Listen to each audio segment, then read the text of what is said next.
Hi, everyone. We are live, and we are talking today with a girl, a guy in a movie. I almost said two girls, one cup. A girl, a guy in a movie, and we watched this film called High Plains Drifter from 1973. This is a Clint Eastwood directed film, one of the first westerns he directed, and a lot of people have accused this movie of having a lot of ties to uh, Pale Rider, which I've not seen that since it came out. So that'll be fun to watch again and see if that's true or not. But this was my first experience watching this film today. Janet, was this your first time watching this as well? No, as we started watching it, I started remembering little bits here and there, Differs. so I had to have watched it before. Okay. So I thought you'd said you'd seen parts of this on cable before, but sometimes you get home late, you have no idea what you're watching. Not really. This film is an interesting film, to say the very least. It made me Yeah. feel like not a single person in this movie was a good guy. And in the first act, I got reminded of that because he has his way with one of the ladies. Literally, in the most, he has his way with her. I'm like, did I just watch something? Because we watched it first. We watched it without English language. We watched the French version. Hold on, rewind 20 minutes. We got to go back. Go watch the English version. Okay. Uh, that still happened. I did not hear her say she was happy about this, Mm-mm. and it didn't seem like there was a lot of consent there from her to him. She was kind of pissed, which I think is a reasonable thing. And I just thought, like, the main character does this not since Thomas Covenant, the Unbeliever, have I had a main character to do that in like the first couple chapters of a book. This movie does that same thing in like the first 7 minutes. And I was just Mhm. like, okay. What were you thinking about, Janet? I know you got Well, I know you got thoughts. well, I was kind of excited, but during the French part. Okay, so when we watched the French one and we saw that happen, I was thinking, well, maybe it's in the French version and not the American version. See, that's what I was thinking. So Yeah, then yeah. when we started it again, and it was still in there. And what was so bad about it was the fact that she runs into him on purpose, and she's a total asshole to him.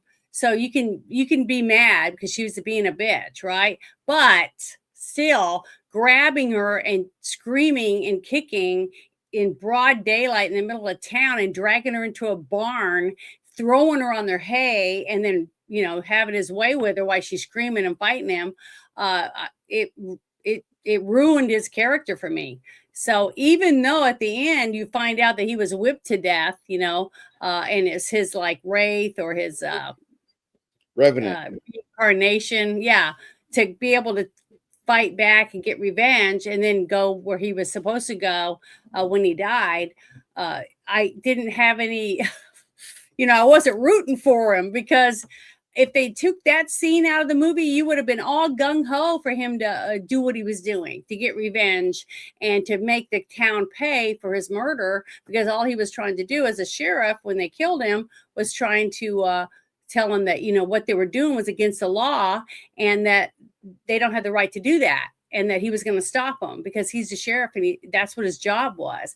And the whole fact that the preacher is constantly preaching, you got to do this, be good to your neighbor, blah, blah, blah. You can't do this, you can't do that, during all the meetings they were having. And he was in on it from the very beginning. I mean, it just Part of the pissed me off problem. that he was He's not a true Christian because he was in on the beating death, the whipping death of this sheriff from the very beginning. So I was like, I just want to slap his face.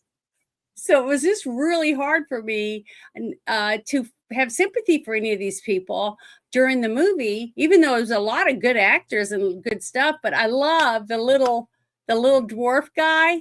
I just loved him, and I loved some of the things that happened to him, like when he became the guy they wanted to hire when the High Plains Drifter became the guy they wanted to hire. You're talking about Billy Curtis, by the way. Billy Curtis played actor. Mordecai the dwarf. Yeah, Oh, I loved him. He was so great. But he was a good actor too. He was a good little actor. he's about the best there is in this movie. As far as morality is concerned, Mordecai is your shining light. That's all I can say. But he was a good actor. He was very talented. You really believed him. Like when Clint Eastwood is given this chance to save the town from the three bad guys that had beaten and whipped the sheriff to death at the beginning when he was having nightmares and stuff. You got to have see flashbacks. But when they hire him, he says on one condition, and they were like, anything. And he says, I want to be able to have anything I need. And so they take him, and he gets new boots, a new saddle, a new gun belt, it looks like a new weapon, new bullets, a hat. He gets everything, right?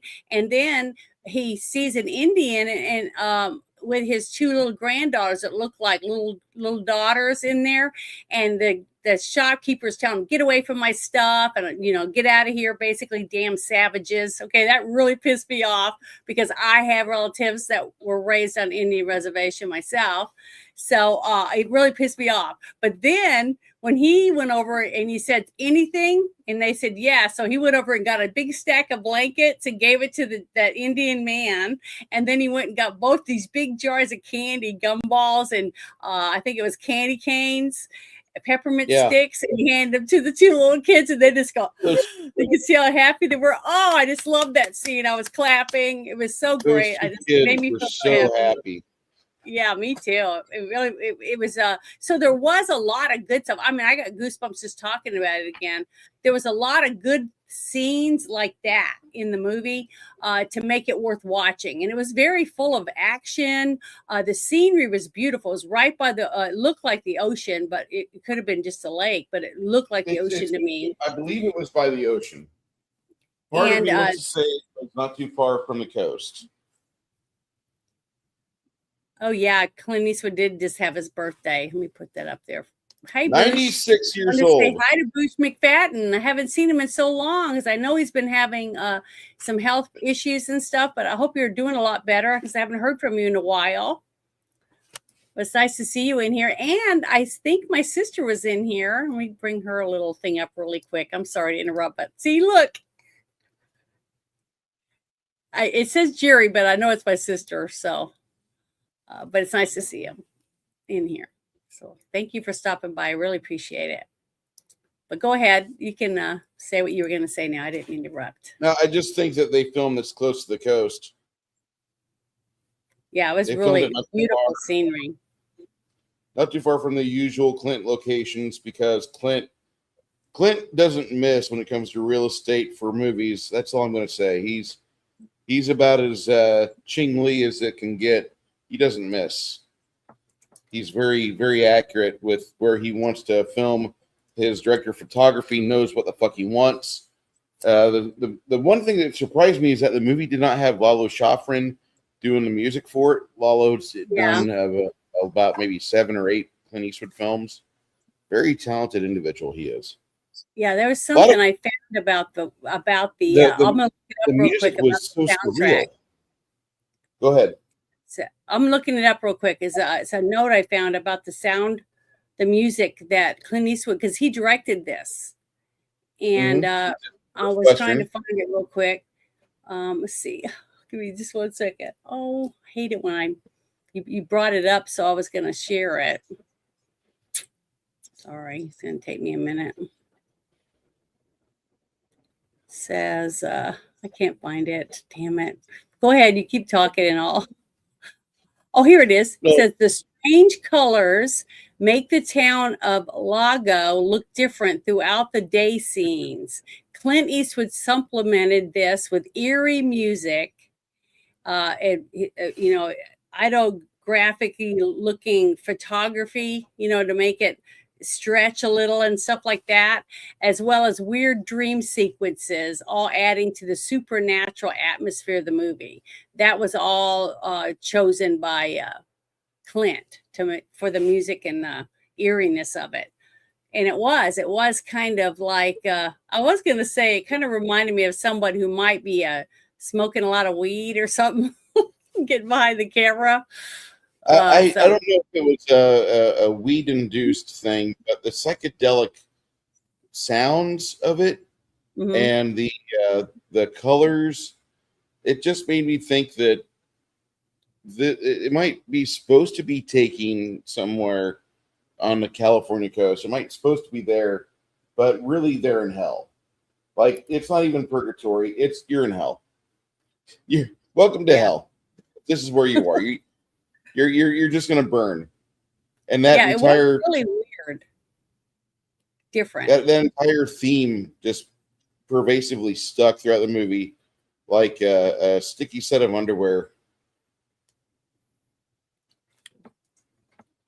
But there Go ahead. was just a lots and lots of characters in this movie. I mean, you didn't just have like one or two bad guys, because you had a whole town full, and each one of them were adding their own little stabs to each other, because this is a town that let a sheriff be murdered by being bullwhipped to death by three henchmen that supposedly the people that ran the mining company thing hired to get rid of him, because he was going to expose them for mining on government land, because that's what the whole thing was about. When we, towards the end, when we found out, is the fact that sorry people, this movie came out in 1973, so we are going to give spoilers. That's just the way it is.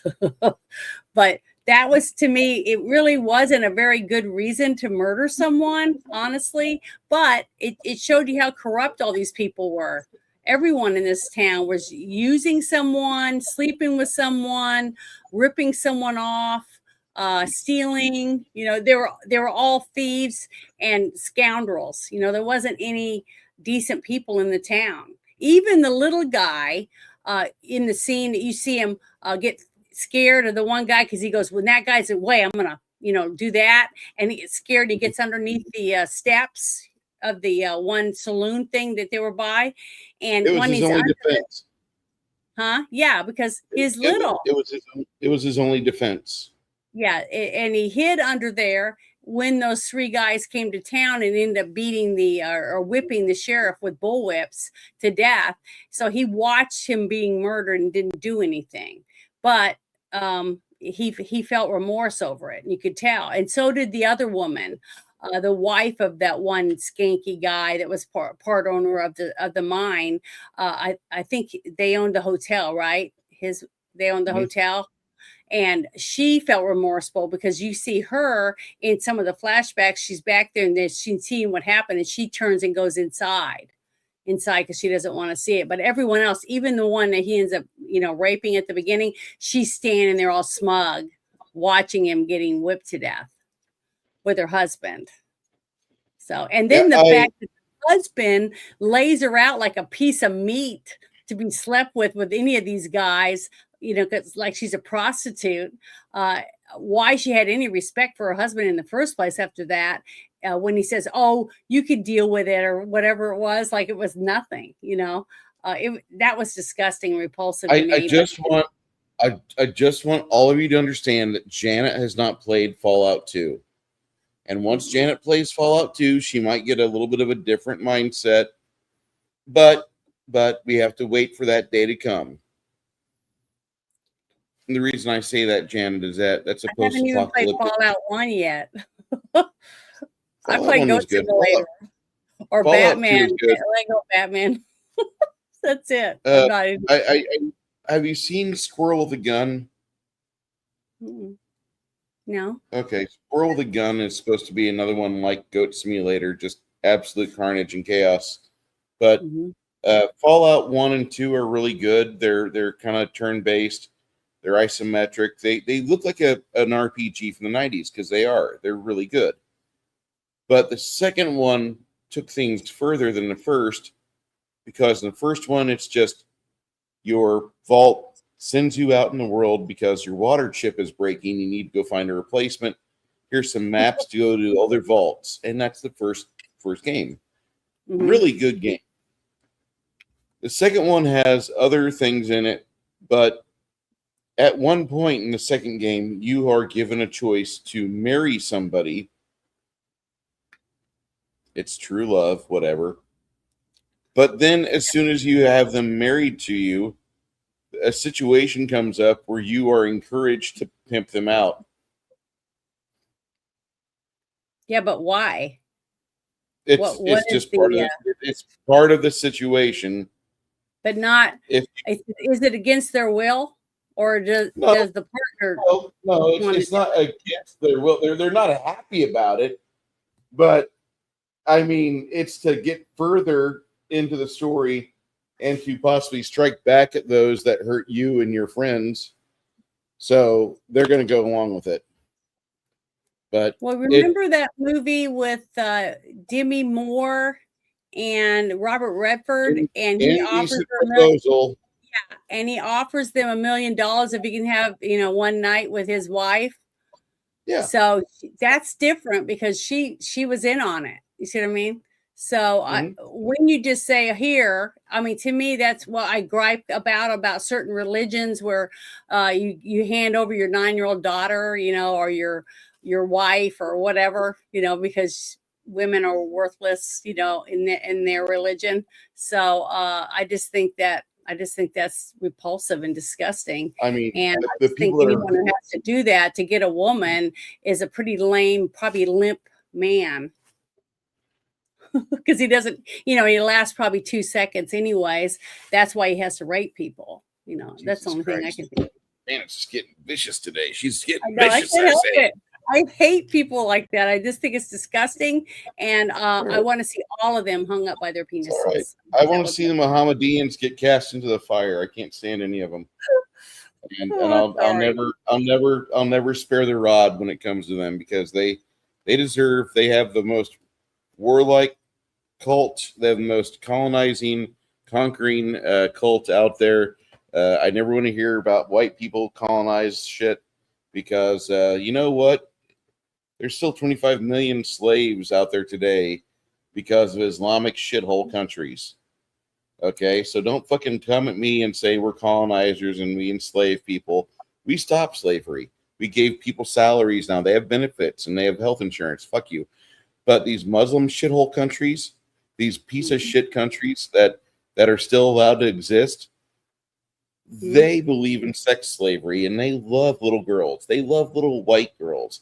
And if you aren't against seeing those countries get the bloom of a mushroom cloud over them, go fuck yourself. I love the idea of violence on that shitty religion, and I can't wait for it to happen. What happened this weekend where one Scotsman went out and he stabbed like 5 Muslims in Glasgow or something? Man, you want to talk about Bruce getting tanked up? I was clapping the whole time I was watching that shit. Fuck those people. Well, okay. Well, I'm gonna get back to the movie real quick. I looked this up, and I took notes, during the movie for wonderful lines and things like that I thought were really, really good. And the fact that he directed this movie himself and he starred in it. So the only thing I didn't like about the movie that I can really say that I think brought the movie down was that one scene. If you took that scene out, then the redemption arc and everything about it would be freaking great. I mean, you'd be rooting for but him. You know what I mean? So, there's not a single redemption in the movie, though. Yeah, maybe Mordecai. Yeah, maybe from Mordecai. That's it. But one thing I thought was funny that I noticed right off the bat was after she gets assaulted, okay, and then later he goes in, Clint Eastwood's character goes in, the High Plains Drifter guy goes into the barbershop and he says he wants a shave and a haircut and a hot bath, right? And it's a wonderful tub. I just love baths. I'm a bath person, and I just love that old antique tub. If I could ever have something like that in a nice bathroom, I would love anything like that. I thought it was so neat. Would you want a 12-foot bathtub? I would love that. A porcelain one. Oh, I just think they're gorgeous. Absolutely gorgeous. But I want an old one, one of those original ones that's like been redone. And if you could put a couple jets in it, because they're real deep, and when you sit in them, you're like that, and 2 people could get in there. Well, I know I why you want it, because you can sit all the way in it, and your knees nor your boobs have to be above the water line. I get it. I get it. And bubbles, you can have all the bubbles and some candles. It's just nice. But that scene when he's in the tub, and then the sheriff of town pulls up a chair and sits down next to the tub to have a conversation with him. I just thought that was really awkward and weird. And I couldn't help it. Every time I saw that sheriff, I thought of the guy from Gilligan's Island. Did you? Nah. He looked like the skipper. He looked like the skipper through the whole movie. I couldn't help it. But that's who he reminded me of. But then that woman that he had accosted in the barn, she comes bursting in with a gun. She starts shooting at him, and you see the water splashing 3 times, but their water doesn't drain out. And I've watched, I don't know how many gun shows where they're shooting through skillets, all kinds of cast iron pans and all this stuff. And this is a thin tin bathtub, right? And it's still got water in it. It would have been drained out with 3 bullet holes in it, right? So that was kind of lame. That really, I don't know. I just thought that was stupid. So I wrote that down. And then the other thing was when he said, when the 3 bad guys got out of jail, right? And they're yelling at the prison guards when they let them out, and they threw their shit on the ground and said, get the hell out of here or whatever. And then they go, well, where's our horses? Like that. And the other guy goes, what do you think you've been eating for the last 3 months? I love that scene. I thought, and then they didn't believe him, but basically, yeah, you're out in the middle of nowhere, basically. And, you got to think about it. You got people in prison, they got to eat. So they probably did eat their own horses, but man, how low is that? But I just thought that was a really, a good line. And the other line where you see that thuggy guy, he's the only skanky guy in town that you keep looking at during those scenes with the whipping. You see him in the background, and he's using a whip a couple times, doing the stagecoach and stuff.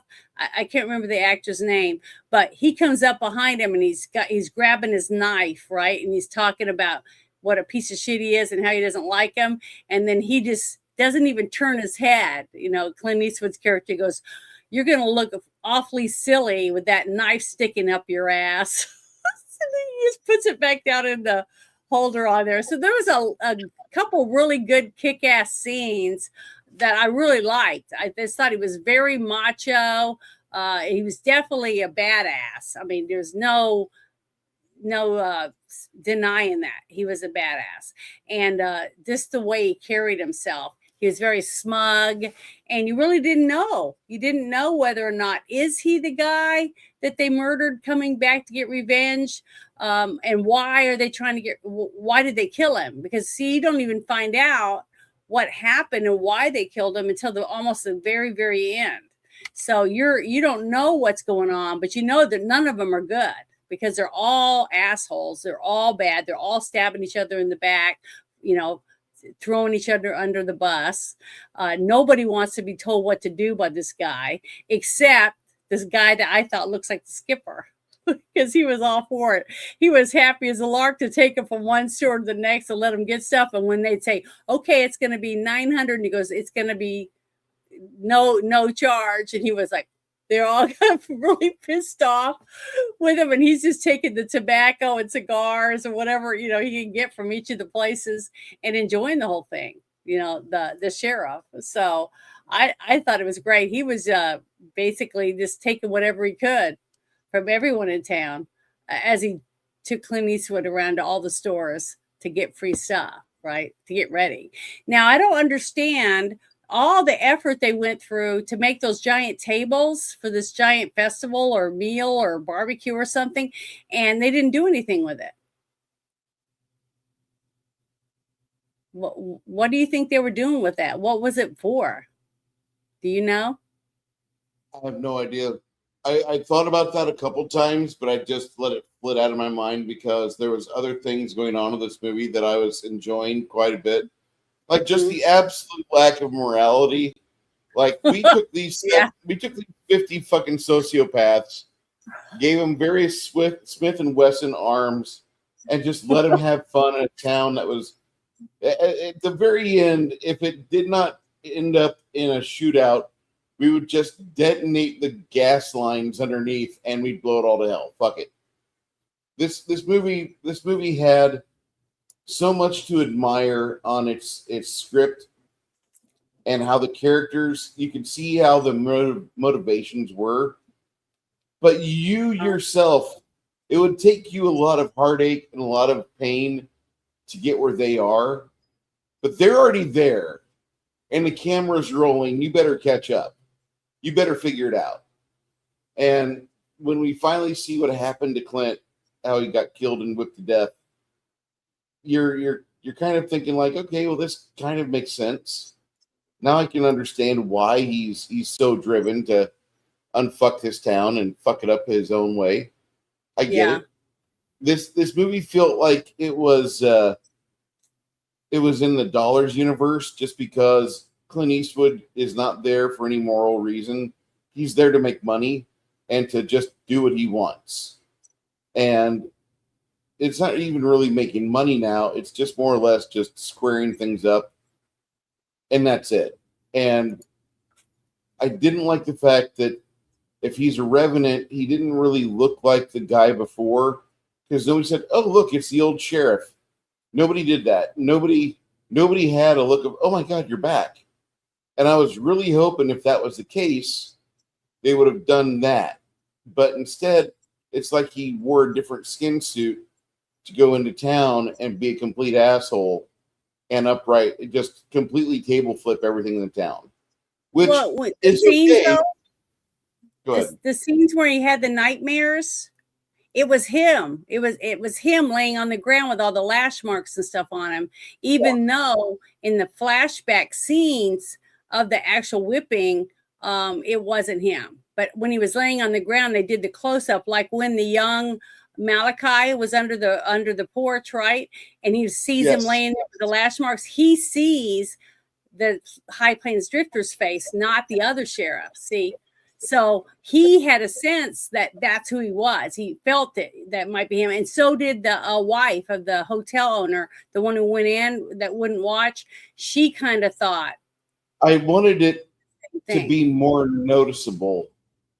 I really did. I felt like they could have made it a bigger narrative beat when you already know what's going on, but yet the side characters of the world in this movie start to get it. I would have liked it better. And I didn't want them to have another character. The Buddy Van Horn plays Jim Duncan. I wish they didn't have that. I wish it would have been Clint Eastwood the whole time. And when they see him, it would have been like, oh my God, you're back. Because there's just some things you can do a little bit more narratively than with the way this was done. It to me, it just felt kind of disjointed. Yeah, but honestly, you're saying it that would have been saying different for me if they did that. And the reason I'm sorry I'm interrupting, but I'm worried I'll forget my point here. The fact, remember how upset you and I were both talking in the chat where we were watching the movie during the scene where he's raping the woman in the barn. Remember that? Mm-hmm. Okay. So if we knew right away that it was him, instead of thinking it might be a relative or we don't know for sure, because they didn't make it definitive until the very, very end, right? Yep. It would have made me even more mad, I think, if I knew it was him for sure and he raped that woman in the barn. It just I really would have got pissed off, I think. But see, I had a while there to simmer, wondering, what's going on? Because why would he rape a woman if he's there to get revenge and they murdered him in the street? I don't know. There's a movie, or there's a book series called Thomas Covenant, the Unbeliever. And it's kind of like this, written by Stephen R. Donaldson. Mm-hmm. And this guy is a leper. and he just takes a nap one day in the woods, not too far from his home. Yeah. When he wakes up, he's got his fingers. He's like, what the fuck is going on? I can feel my fingers and shit. And he starts kind of getting excited because like he can have sensations in his body now. And he meets a young pretty girl who's part of she's part of a church. And as she sits down with him, he's just kind of going nuts in his head. This is the first like 3 chapters of the book. And he's like, my God, I can feel my penis getting engorged. And she's like, what? And he just throws her on the grass and he fucks her brains out. And that really turned off a lot of people in the 70s. Although there were some people in the 70s thought that was great writing because some pro-feminist stuff was actually just pro-rape stuff back in the 70s, Yeah. fantasy and science fiction literature being what it is. It's a dumpster fire. Just accept it. Sometimes it smells like a Denny's at 3 a.m. Sometimes it smells like a Planned Parenthood at 8 a.m. We don't know. Well, the dumpster fire that is literature, this book series actually is kind of good, but the characters are fucking morally gray. And watching this movie here reminded me of Thomas R. Covenant story, or Thomas Covenant story, or the Stephen R. Donaldson story. And there's a series of them where like he meets up with Lena again later, and they had a kid, and he doesn't really atone for it, but he's able to be accepted because that town wanted to kill him. And this book reminded me of this story because when this movie first starts off, we really don't know what the fuck he's up to. He just kind of goes into town, gets bumped into by that lady that's just kind of storming around the town. She doesn't recognize him, and he's like, you bumped into me. Huh, I felt that. My dick felt that. And he grabs her, and he yoinks her off to the barn and throws her down and takes the powder, takes the punishment to the powder on her. And I'm like, this reminds me more of the Thomas Covenant book than anything else I've seen. And you're supposed to be thinking about the fact that, like, there was a girl that got murdered in New York, Kitty Genovese, which I don't know if she's a relative to the Genovese beer, but there was a girl that was murdered in New York City, and it was supposed to reflect on that. But the entire time I'm watching this movie, the reason it was reflecting on that is the fact that all those people watched her being murdered and they did nothing. That's what this story is supposed to be basically about. It's the redemption of somebody getting revenge on the town that stood by and let him get whipped to death. Yeah. That's what the similarity was with the murder of that young woman. Nobody did anything. And we see that a lot all the time today. It's like a culture. People just whip their phones out and start videoing or going live, why someone's getting the shit beat at them or raped or murdered, and nobody does anything. And you should be accountable for that. I'd much rather have somebody get it on video with their phone than back in the old days, and they used to make an oil painting of it because, God damn it. You're so funny. This movie has a lot of good stuff in it. It's just I have a hard time liking it. It's not that it's a bad movie. It's just the fact that I don't know if I was the intended audience, because I'm gonna rate it a 65%. I think it's a fine movie. If you stumble onto it, you've not seen it before, please watch it, because you might have a better opinion of it than I do. But I'm going to give it just barely over 3 out of 5 stars because I think it's worthy of watching. I just don't think it's going to be one movie that you're like, oh my God, I got to watch that again. No, I don't know anybody that's in a hurry to watch this film all over again. I think this movie has a lot of things in it that it does really well. This movie is one of those films that you would see it in theaters, and if you brought a friend, you wouldn't shut up on the way home. you'd be talking Yeah. about everything you saw.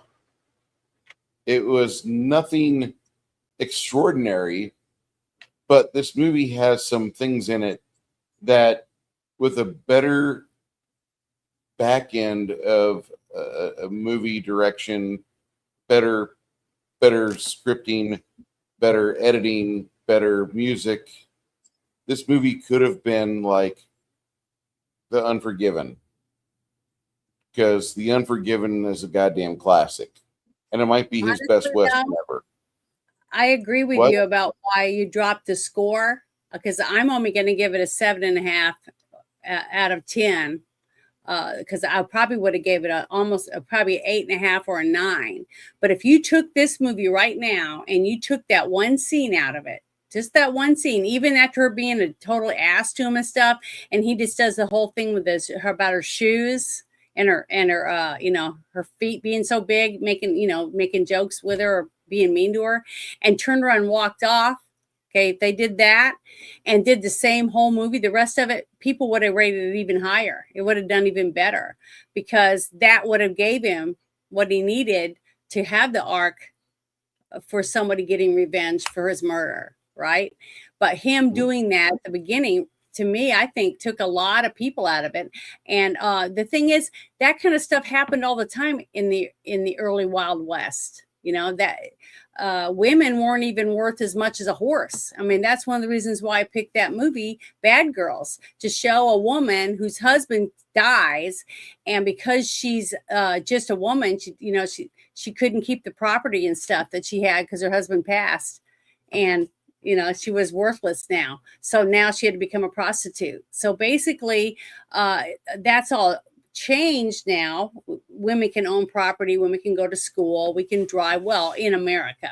I'm not saying the same in the other countries, but in the Wild West, a woman being assaulted like that isn't shocking. So it happened back then. But the fact that our hero supposedly is the one that did it, that's what to me that dropped it way down, because you can't. Why are you going to root for a guy to get revenge for his murder when he's And a here's piece of where shit? I think this movie like completely is he's undead. I Mhm. completely Yeah, feel he's undead, because like yeah, thinking he's about not it alive. now, okay, the guy that he's Buddy Van Horn's character was his that was his stunt double in a lot of films. So you could Mhm. draw the conclusion like, oh yeah, it's the same guy. Okay, that's fine. But whenever he's kind of just walking around on the planet at the start of the movie, and he bumps into that girl, and he's like, I felt that. And then all of a sudden, he's like, I'm going to fuck her brains out. He's like, I bet you I could feel my dick too. Not a really good moral clarity, not a good moral compass there. But in terms of narration and the character having self discovery, I can understand where he thinks that. I just don't think it's implemented as smoothly as I'd prefer it to be. There's a lot of Yeah, movies I like that a lot of people just hate. I like the movie Passengers. I think that's a good movie. I think Brad or Pratt and Lawrence do a fairly decent job in that movie. When you look at it from a distance, he goes through the roster of all the other people on board the ship before he picks the one that is going to bear kids to him and keep them company while they're on this multi-year journey across the cosmos. A lot yeah. of people get upset about that. I'm like, I kind of understand his position. Like, I'm talking about my goddamn sanity here. I just can't put you back in once I unbox you. I got to keep you out. So I think I understood Passengers pretty well, and just like that, I can understand his perspective on some things in this movie. I'm not saying they're good. I never once said they're good. I can understand it though. Mhm. I think this movie has a lot of concepts they don't follow through with. If they would have let them bloom and it would have been organic, it would have been fine. This movie could have been an 8.5, 9, 95% maybe. Mhm.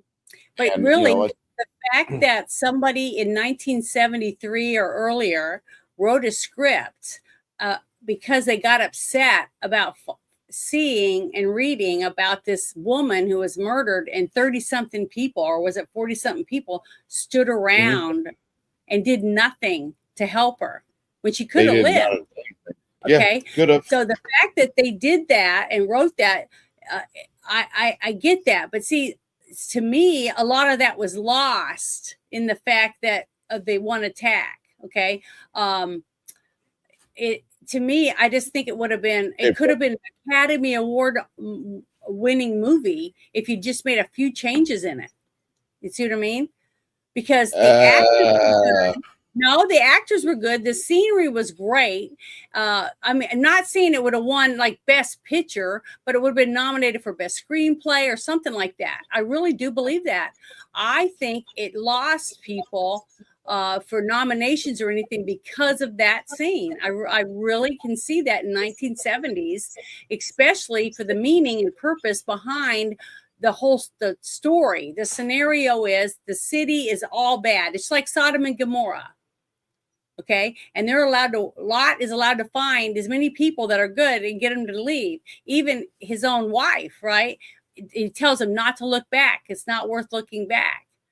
But the whole city is basically lost because there's not a good redeeming person in it.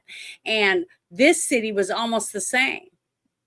One person left, the woman that was married to the hotel guy. She redeemed herself by her actions while he was there. And so did Malachi, the little guy that got to be. And I was cheering. I know you heard me.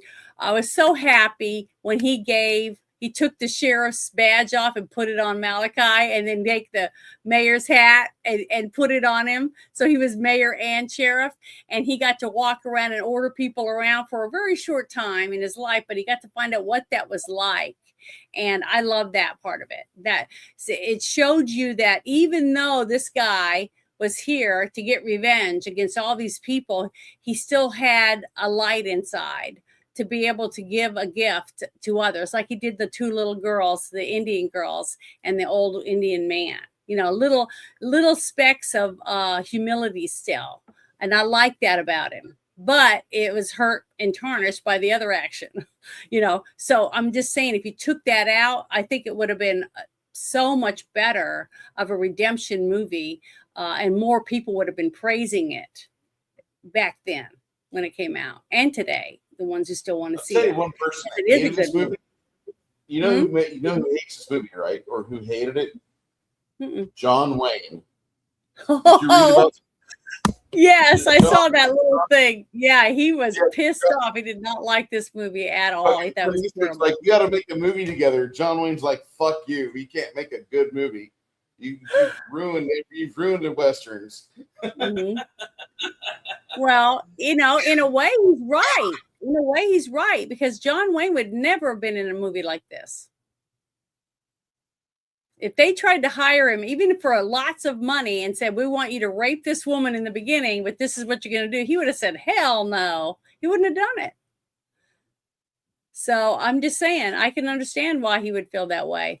And, you know, I don't blame him. But we're different today. People are a lot different. I'm a person, though, honestly, if somebody came to me and said, "I'll pay you $1 million right now if you'll do this, that, and the other, but you can't talk about pedophiles, you can't talk about saving children, trafficked kids, and you can't do all this stuff," I would have said, "Hell no, it's not worth it to me." I mean, I'd love to have $1 million. There's a lot of things I could do with it, pay a lot of bills and help my kids and do things like that, but I still wouldn't do it. I wouldn't give up what I believe in my core, which you've heard me spout about since you first met me. I couldn't change it about myself. I'd feel like I might as well just dig a hole and get in it, because I'm no better than any other piece of crap that just sells their soul for money. I just won't do it, because that stuff's important to me. And my mother I'd be so embarrassed when I died to see my mom again for selling out myself, you know, my being, or who I am. So I really do feel bad for some of these people, because a lot of people do realize that after they've taken the cash or made a change, they wish they could fix it, but they can't, because they already took it. They already took the money. They already got the mark, or whatever you want to call it. Is there something you want me to share? Yeah. Okay, here we go. So the way we're doing this is that we've already watched the Dollars trilogy, and then we went and watched. Once we got to Dirty Harry, we watched all 5 of those films. We went back last week. We hit Joe Kidd. This week we did High Plains Drifter. Breezy, he only plays a man at a marina. He's part of the back end of that movie, but I'm not interested in Breezy. I'm sorry. Magnum Force is probably the best Dirty Harry film that I'm ever going to watch. That was fun. Yeah, it was. The movie that we will watch next week is. Well, I won't be here next week. Oh, not next week. 2 weeks from now, you'll be watching this film instead. Oh, I haven't seen this one either. This is a Jeff Bridges, Clint Eastwood movie, and I'm looking forward to it. I'm looking forward to this movie like hard because I remember watching parts of this when I was a young kid, and I liked it, but my mom thought it was too violent. So, I'm really just doing this just because my mom is in her 70s now. She can't tell me to get off the television, stop watching violent television. So well, I'm just gonna. She's a good mom. She's trying to help you. But someone asked us about Pale Rider. Are we following these by year or something? By year, right? We're doing this by year. So I mean, just to give you an idea, we got Thunderbolt and Lightfoot. I think we're watching the Iger sanction. I'm going to check that before we commit to it.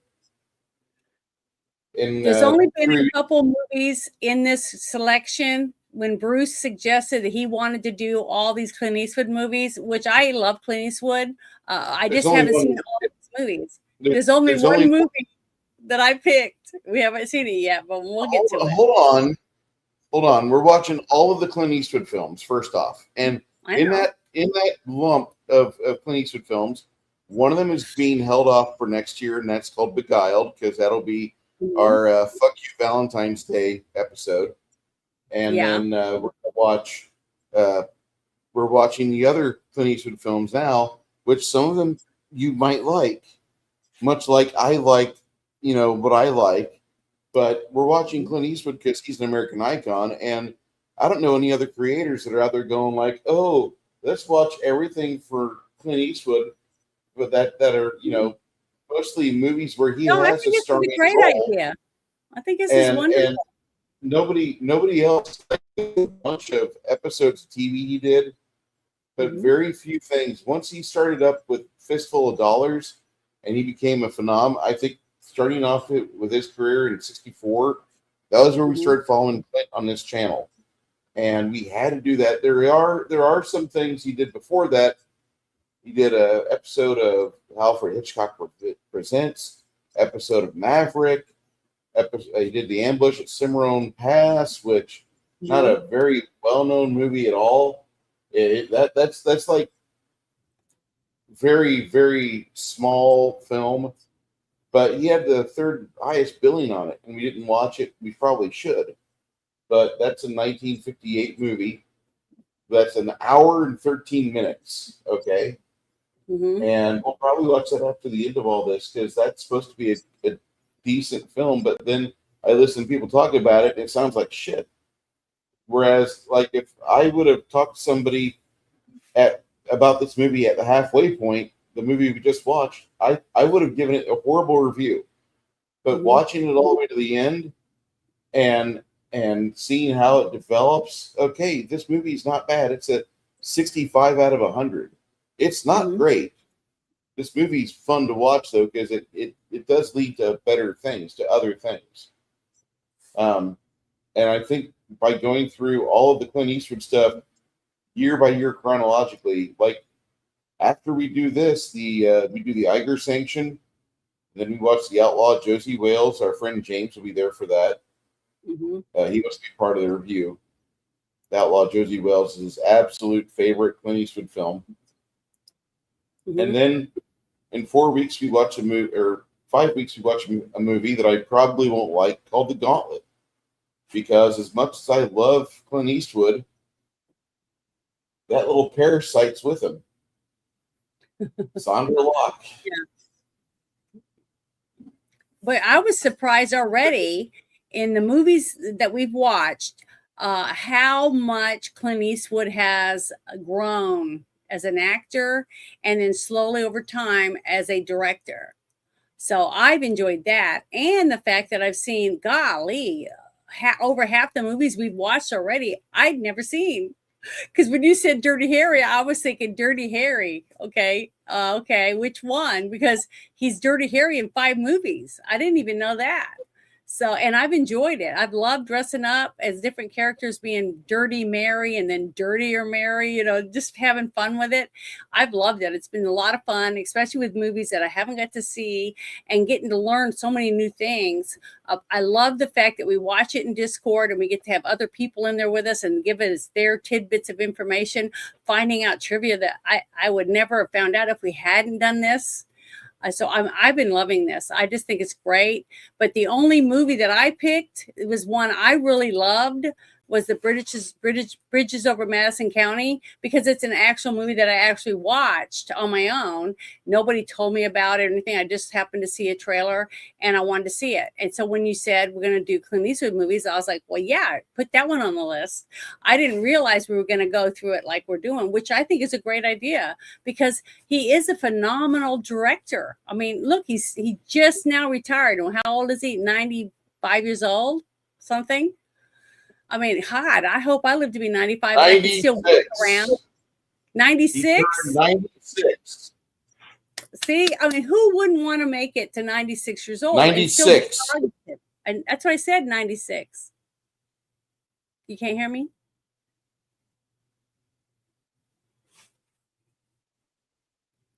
I heard you just fine. Okay. All right. Because you said 96, even though I said 96. I heard you just fine. Okay. I'm here. But, so the thing is that I've been really happy with this. I think this is I think we should do it each year. Pick somebody. We could even do Gene Hackman. He was a good director and a actor. So, I mean, he didn't do as much as Clint Eastwood, but he was a phenomenal eventually actor. We either die or we have so much overlap. We'll either die or we'll have so much overlap because we'll be watching somebody. Oh, we've already watched them, but we already watched this film. Mm-hmm. Oh shit! But that's what's good about having them. I think it's a great idea because nobody else does it. We can see them. But yeah, I've really enjoyed it. There's been good and bad with every single movie that we've talked to. There hasn't been there's very few movies at all ever that doesn't have something, prop mistakes, script flaws, sets, acting flaws or whatever.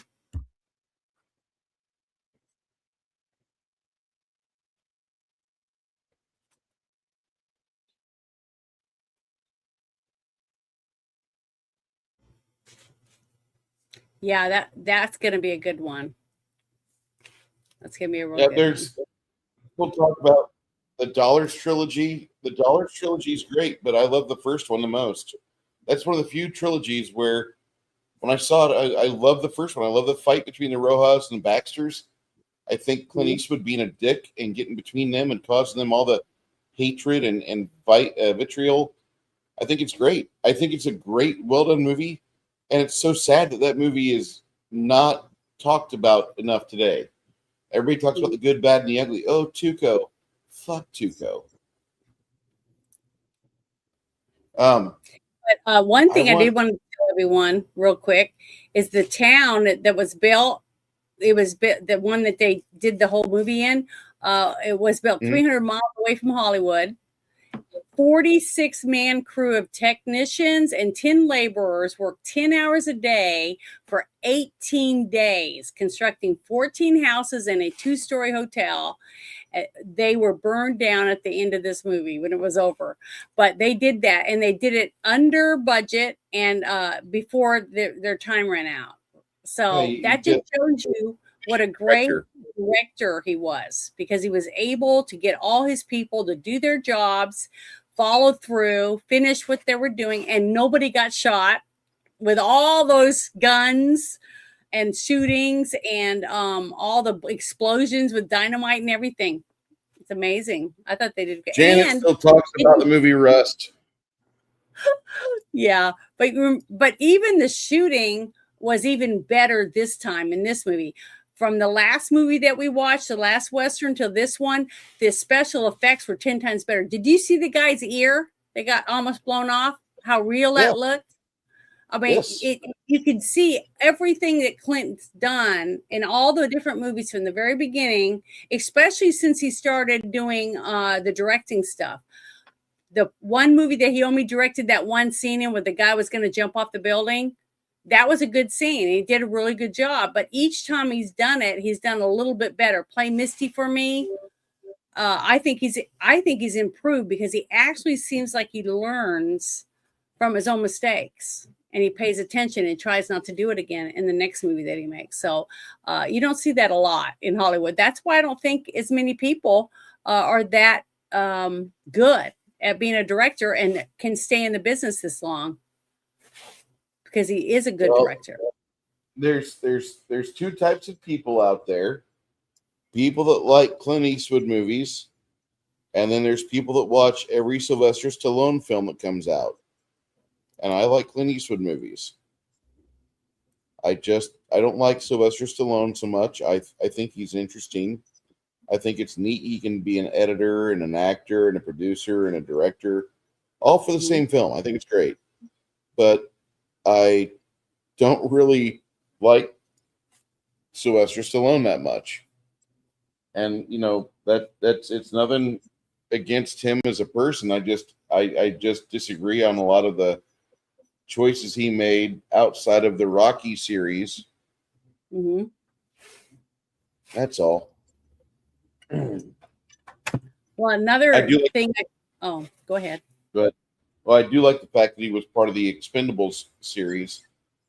But even those had a time where they were, okay, we're done. And it didn't take very long for the Expendables to get creatively bankrupt. Mm-hmm. Well, it's just that you can only do so much for so long. And as the actors age, I mean, every single time we watch a movie with Liam Neeson in it, when he's older and he's running or whatever, you don't like it because it makes him look old because he can't do the things he did when he was, in his 30s. Janet, it's the fucking time where I watched the movie Taken Part 2, and there's 36 edits for him going up the fence. There's 36 edits. It's not the fact he's old. You can be old and be athletic. Liam Neeson in that movie looks about as athletic as me. But that's what I'm saying. What's the guy with the ponytail that was in all those, movies, and he used to use like a sock with a pool ball in it and sticks and stuff. Steven Seagal, that's his name. Okay. He just got worse and worse, and his movies just went downhill because he started getting pudgy and he wasn't believable. What do you mean? Him hitting on Katherine Heigl when she was 17 and Under Siege 2 is unrealistic? Well, it just seems stupid, some of the stuff he did. But one thing I wanted to read was it said, I found this trivia. It says Universal Studios wanted this movie to be shot on a studio lot. Instead, Clint Eastwood had a whole town built, which I talked about earlier, in the desert near Mono Lake in California. And many of the buildings were complete and three-dimensional, which they were doing really good on it. That was the only thing I didn't like about that town, was you could tell that all the wood was new. Every single building didn't look aged or weathered. It was almost like brand new wood. So that's one thing I would have done different. I would have put some kind of, stain on or whatever to age some of the wood. Janet's Inspections is a accredited AAA inspection company. Janet can tell you by just a mere look if that's ancient wood or new wood. Well, that was just to make it look more realistic. That's all I'm saying. Yeah. But also the headstones in the graveyard, if you looked when at the end, you could see the one headstone that had his name on I it. saw Sergio Leone's headstone. Yeah. So he had different ones on there depending on it said that Don Siegel was one of the uh, names on the headstones, and he was a director of 5 of his movies, Yep. 4 of which preceded the one uh, Brian Hunton did. And then it said that Kelly's Heroes director, uh, Brian G. Hutton, and then it was Patrick McGilligan. He's the one that wrote the biography of Clint Eastwood, I guess.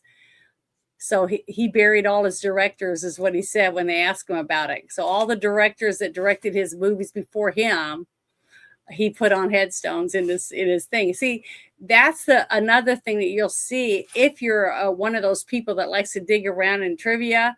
Like I said about producers, a producer will come and say, "Well, I'm putting this much money in, and I want to put my granddaughter in one of the scenes, or I want to put my dog in a scene, or whatever it is," and they have to accommodate for the producers because the producers are the ones paying the bills.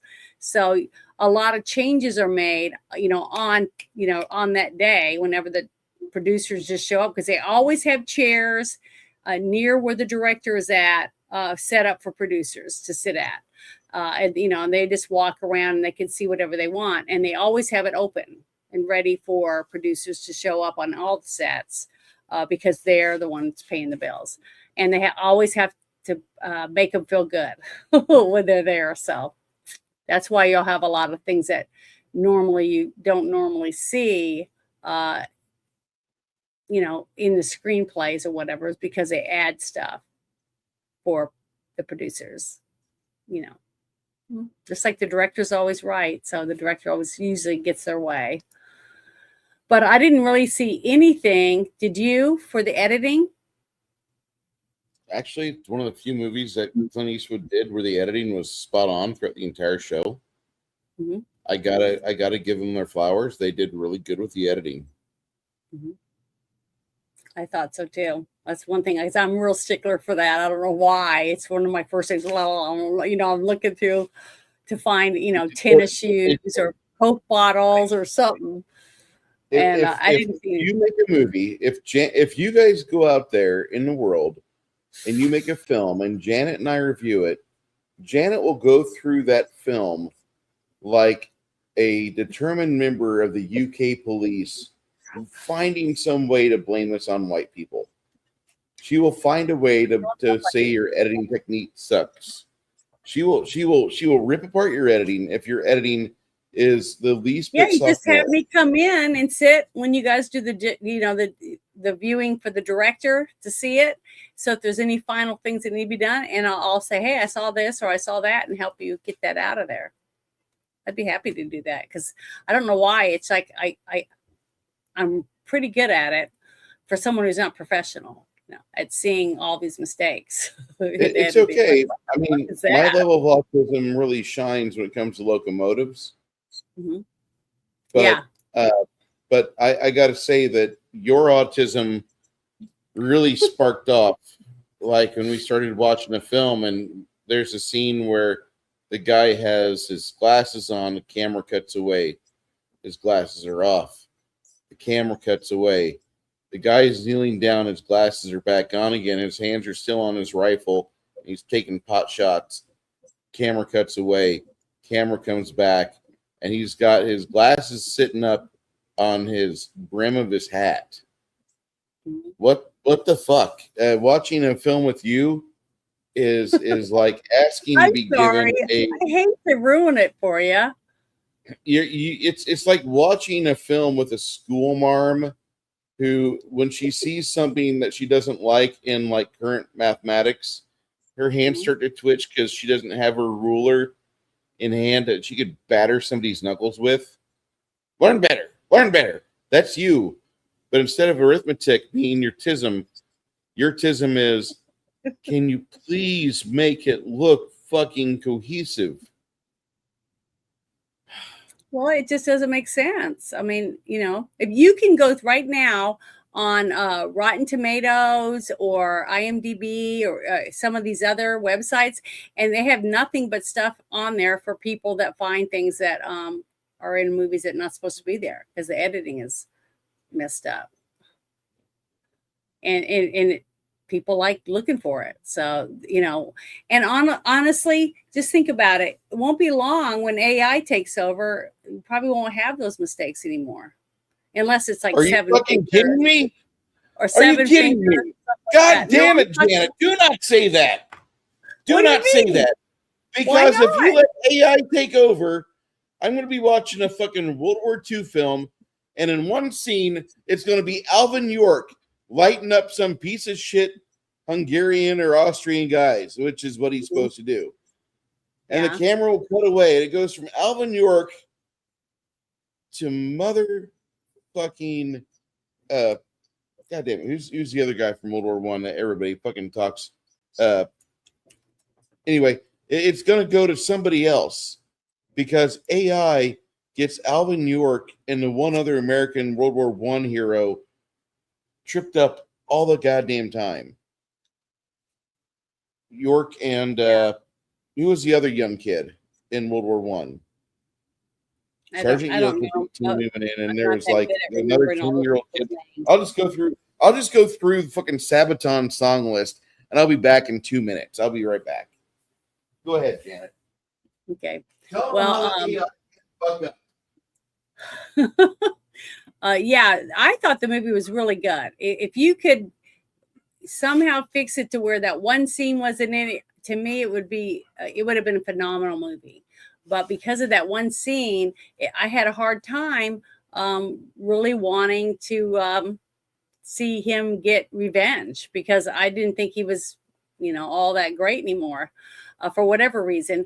And it would have been nice to find out why he was able to come back and get revenge in the first place. Who was it? Was it God or was it the devil?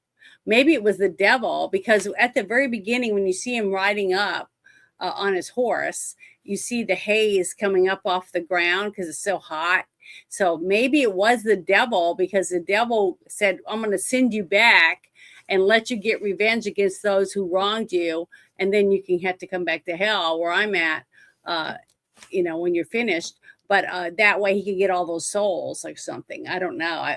They don't share any of that stuff.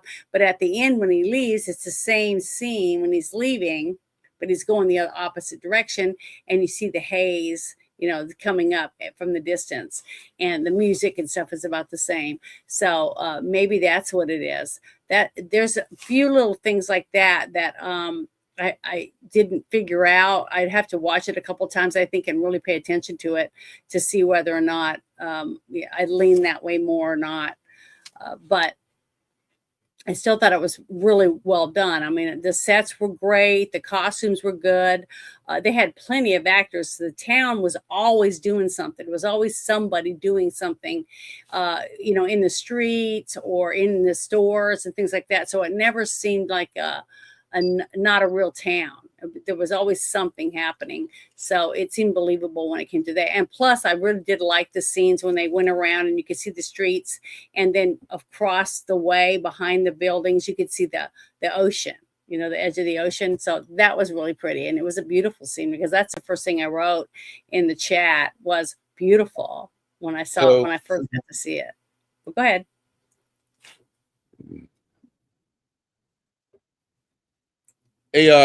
AI gets really fucked up if you ask it to do stuff on Alvin York. Yeah. And it will an Audie Murphy material and it'll try to draw Audie Murphy. So those of you that are relying on AI to get you a paycheck, sorry, but you got to keep work. You got to keep doing stuff.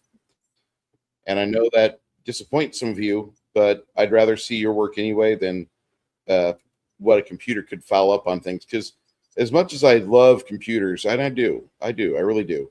I don't like the idea of being giving them just the keys for autonomy. I watched the Dune series. I watched the Harlan Edison edit of the Terminator. I've watched so many bad movies about why you don't let machines make decisions, and all of the popular stuff that we grew up with in the 80s and 90s. But yet now here you are, and you guys are begging AI to take over for you. Get fucked. Seriously, like if you're there telling me that like I need to give over my money to this AI trader, no, I'm good. You No, really, I don't I want don't care. AI You to might take even over. make more money. Yeah, Sorry, I watched too many I bad don't want movies of the 80s and 90s, and I just I want AI worship to stop, and that's what it is. It's AI worship. Too many people are just in love with the thought of like not having to work again, and they want to go and sit on a beach somewhere and just suck mimosas and get fat. Yeah, but it You takes can stay at work jobs from and other fat. You can be people like too. me. That's another thing about it. When you have when you don't write anything anymore, you're not going to have anything original. You just say, "Hey, I'll write me a story about this." You know, that's not a real story anymore. Like taking novels that were written, a long, long time ago and having somebody or two people sit down and make screenplay from it, or write a series, TV series. But one thing I thought was interesting because in every single thing, watching TV or movies or any of the stuff growing up, you had a person, a location manager, a person that would get a script and he would or she would drive around or get online or whatever it was, fly different places trying to find locations to film scenes to put a movie together or most of a movie in one area because they can find as many locations as they can, places to have all the vehicles and that can accommodate the feeding of the people, whatever it's going to take, especially like Lord of the Rings. That's a lot of people, right? That you got to feed, clothe, and house during the making of the movies, especially if they did 3 of them in a row. So that's a lot of money going to be spent, but you save money by staying in certain areas instead of having to go here, there, 20 different locations. It gets more expensive. But what I thought was so interesting is normally you pay someone to do it, but it says, I found some more trivia. It says Clint Eastwood scouted the locations himself while driving a pickup truck through Oregon, Nevada, and California. He chose the shores of Mono Lake because he considered the area highly photographic. Additional scenes were also filmed in like Reno, Nevada, at Winnemucca's Lake. It's a dry lake there, and California at the Inyo National Forest. So to have a director that's hands-on, that's another reason what I was going to say why he's so successful as a director and why he's grown. Because when you take pictures or like you find a basement in a house and you want to have a scene in there for a murder, for a movie or a TV series, and you're trying to send pictures to the director, the director's assistant, so they can get it all together and say, here's a scene for this murder. What do you think of this location? Blah, blah, blah. And they have it all laid out. But the location manager drives around and it takes what he talked to the director about or she, and then they try to picture what it is the director is wanting. Okay. Because the director is always right. So they will get all these pictures and they'll send it. Even actors, the casting director does the same thing. They'll have a line on the floor, like in a big room, and they'll have the name of the character and their stats or whatever for the character. And then they have a picture, a big, 8x10 picture or whatever, or even bigger, depending on what the director likes. And they'll have it laying on the ground in a line of the people who've applied, and the director will walk by and say, "Yep, no, yep," and pick them like that. And then his assistant will grab up the ones that he thinks be good, and then they'll bring those in to be interviewed. Because I've seen a director on one set that I was on, and a girl came in and she was going to be a nurse or a doctor because she had a white lab coat on and her hair was pulled up and stuff. She was real pretty, and she came walking through, and he went, "Nope." he wanted her gone. And then later I heard him talking to a couple of the people and he said she looked like my ex-wife. So he didn't want her. It didn't matter that she could act. It didn't matter any of that. If he doesn't want to work with them, he's not going to take them. So you just don't know. And that's the whole thing. I went into one set and I was there hired for a specific position in this TV show, and the director came up to me, or not him, but the assistant came up to me and said, "We want to give you this part because he thinks you're better for this character." And I was like, "Well, I can't wear that uniform," or whatever it was. And they said, "Don't worry, we'll take care of it." But it's always the director. So I ended up getting a totally different part, which was basically bumped up just because the director's vision of what he could see when he sees the set and sees the actors that are going to be in it, what's going to happen on it. So you never know what's going to happen. But I can definitely say, and I've said this a couple of times as we've watched his movies, his growth as a director and how to pick and choose things, because he's the one that picked most of the actors from Play Misty for me too. He picked the actresses that he wanted for the characters, and I thought he did really good. And I think he's gotten better. So I'm excited about each new movie that I haven't seen, just to see the difference in it. And I know a lot of people don't like certain actors or actresses that he's chosen for some of the movies, but even Bruce and I didn't agree on the one with Sandra Locke in it that we watched. What was it? Which one was the name of that one again? Bruce? The one with Sandra Locke that you didn't like her in? That was she was Sudden Impact, I believe. Yeah, the one that she was raped, her and her sister, that one. Sudden Impact. I loved it. I thought it was Sudden really Impact. good. Even though it was Sandra Locke, I thought she did a good job considering the part that she was playing. So that's what I'm saying. Different actors bring out different things to each of us. You know, we grab a hold of certain things, and you might really love one actor. I mean, I like Tom Cruise. I think he's a phenomenal actor, but you know, I wouldn't really go out of my way to go up and shake his hand or anything. I just don't really like him that much. I just don't, he doesn't knock my socks off. I just don't really like him as much. And I feel that way about a few actors. But there's other actors that I just go, oh, and I probably wouldn't even be able to talk, you know, like I was when I met William Shatner. I was almost speechless. I was fumbling and, you know, just very nervous because I was very excited to get to meet him. And we all have people like that we want to meet in person. And it just makes us act all giddy or whatever, because there's something about him that we love. And I can tell you right now, this guy right here, or this guy, or that direction, there we go. He definitely would do that when he met a certain actor, I think, from his favorite movie. Have you ever met him in person?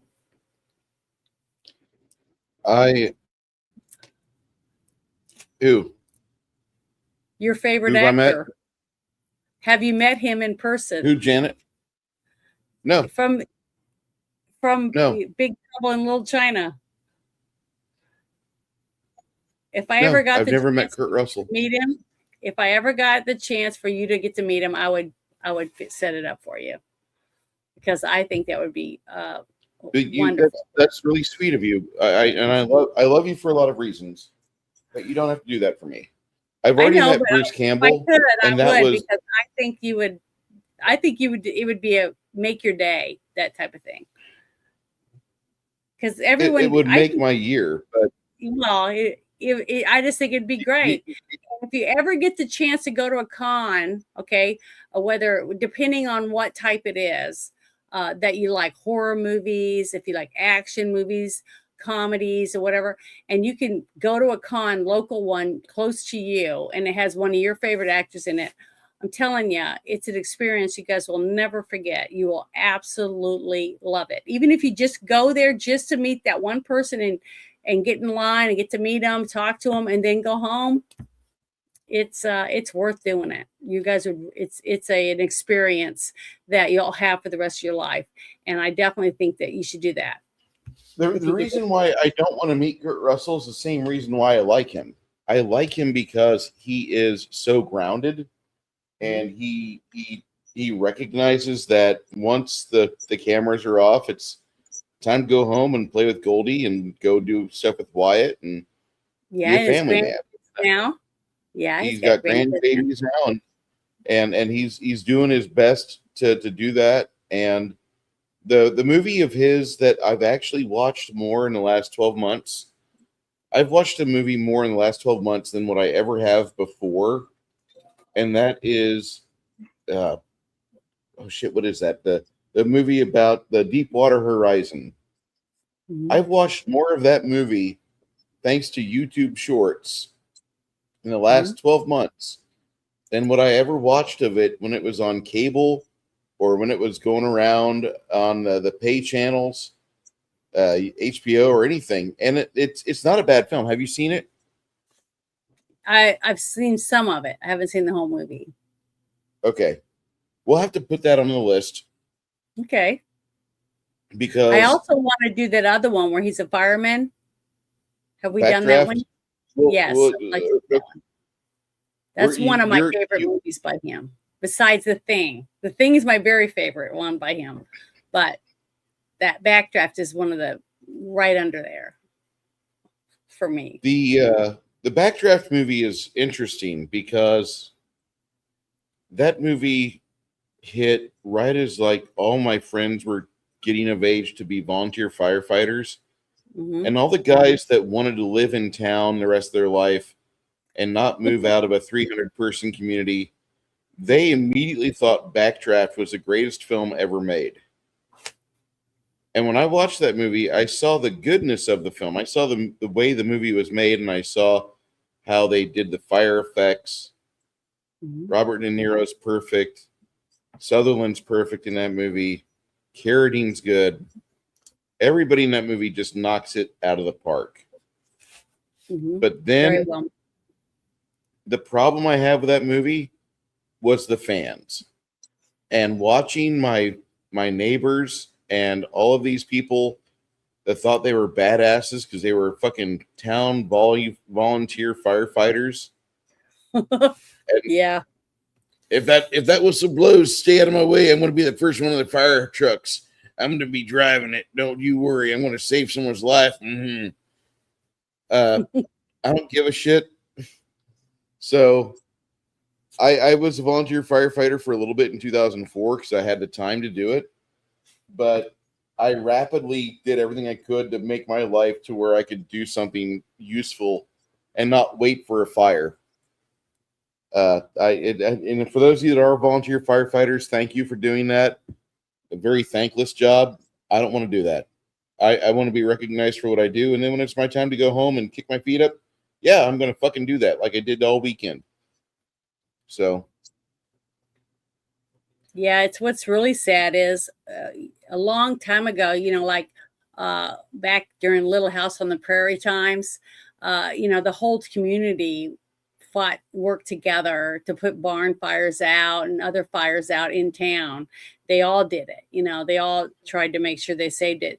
But once you got farther into the future, you couldn't do that because you get sued. Let's say you're supposed to go there and help them and you don't get the dog out or you don't get the grandma out fast enough and she dies of smoke inhalation and you're with the volunteer firefighting, then you can get sued and lose your home and everything because you were trying to help your community. So it's gotten really bad because lawyers have really screwed up our country. I can say that for sure because they've taken away so many good deeds that people used to do. I mean, that guy, trying to remember the guy, he dived in the water when that woman was floating around after the Potomac crash with the plane that went off the runway. Remember that? yes, What are you laughing at? I just had a bad thought in my head, so I put it in the comments because Oh, we're talking about Blackdraft, and Josh was like, "Blackdraft is great, not to be confused by Blackdraft." And I'm like, black. and if you haven't seen Yeah. the first 8 Black Shaft movies, you're probably going to be lost once Black Shaft 9 starts. You'll be confused. What's this Black Shaft about? Yeah, that's me. I'm not sorry. That's all right. All right. You got to be yourself. Anytime I can reference the Backdoor Babes 20 movies, and get a joke out of it. I'm going to milk that one as much as I can. Let's see, do they have like movie reviews for porn on here? Not on Does someone do here. that? I'm pretty certain.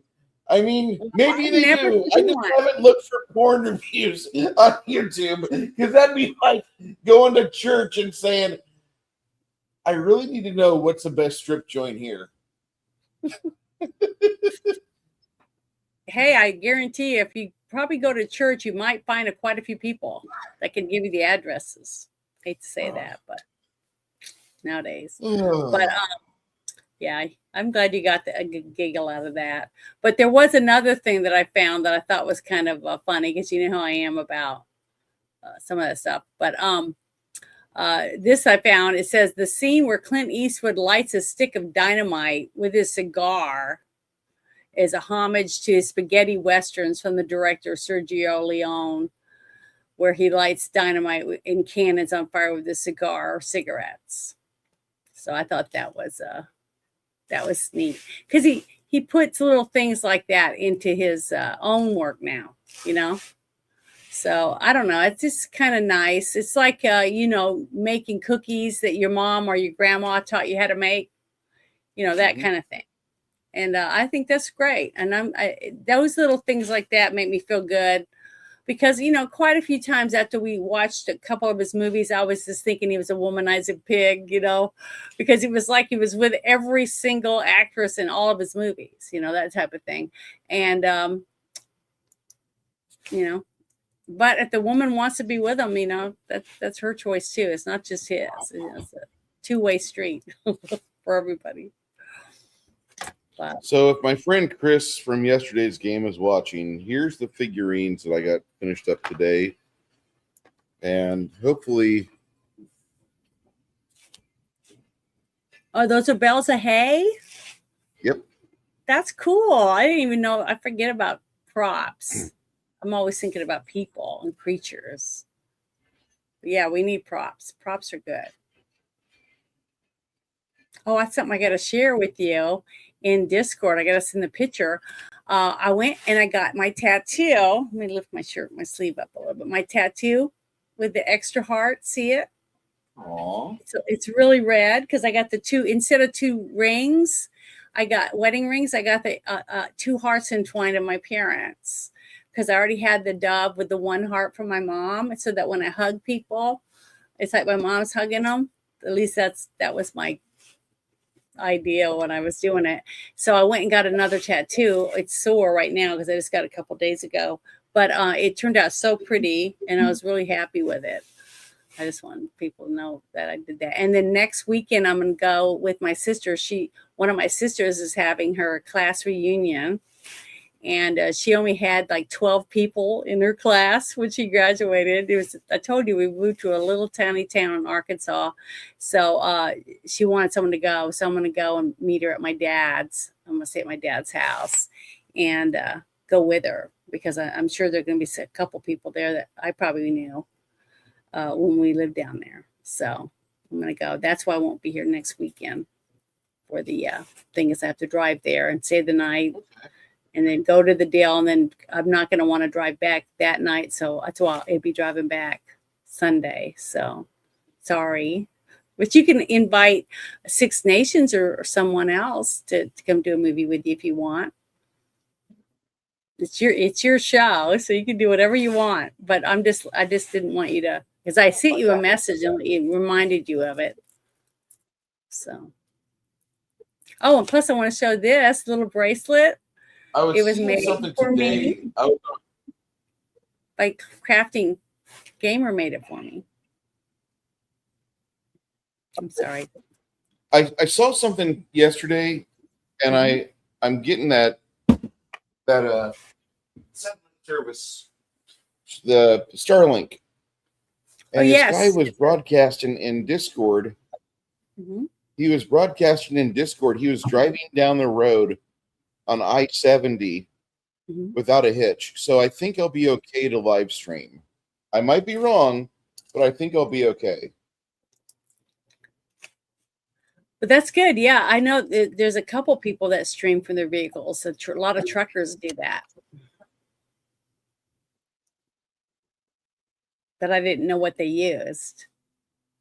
But I've been told by quite a few people that Starlink is really, really good, and it's not real expensive.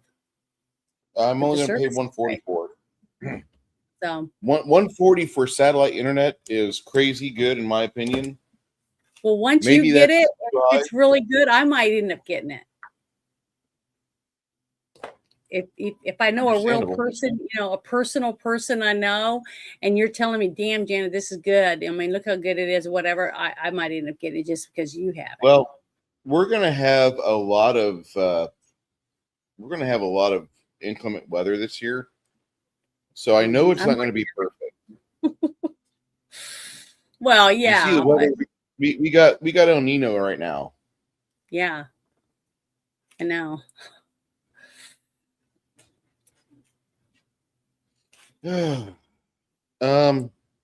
Next week we're watching Thunder, or not next week.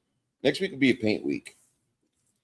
Okay. But then the week after that we watch Thunderbolt and Lightfoot, and then we watch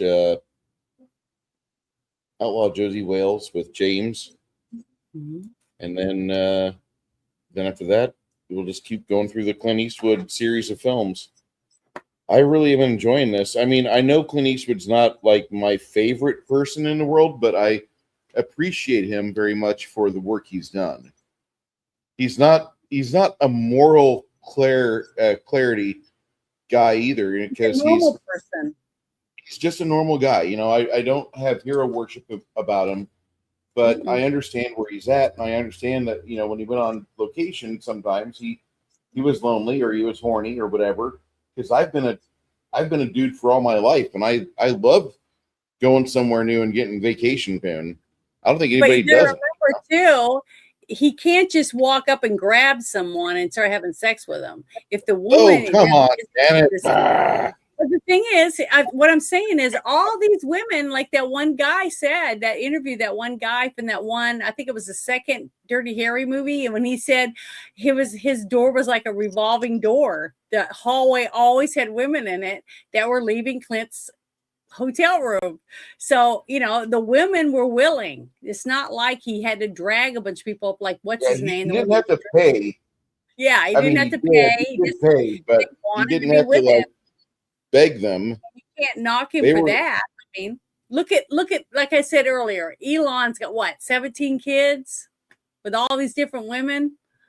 So if a woman wants to be with a whore dog guy or whatever, then let them. I mean, that's their decision, that's their choice.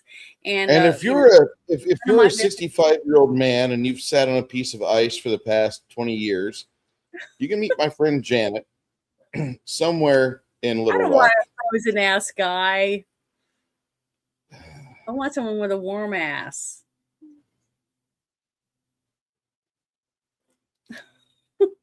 That's funny. Why? Do you have a frozen ass, Bruce? Not in the least bit. I get raped in bed because I feel so good and warm. Okay. Last time I was in prison. I don't know what the ice meant, but I was trying to figure out what a frozen ass man meant. What does that mean? No. The guy, if you've sat on a block of ice waiting for a woman like Janet to come along all your life, here she is. Okay. I didn't here get she it. is. That went over my head. Janet has been waiting for a guy all of her life to fulfill this criteria.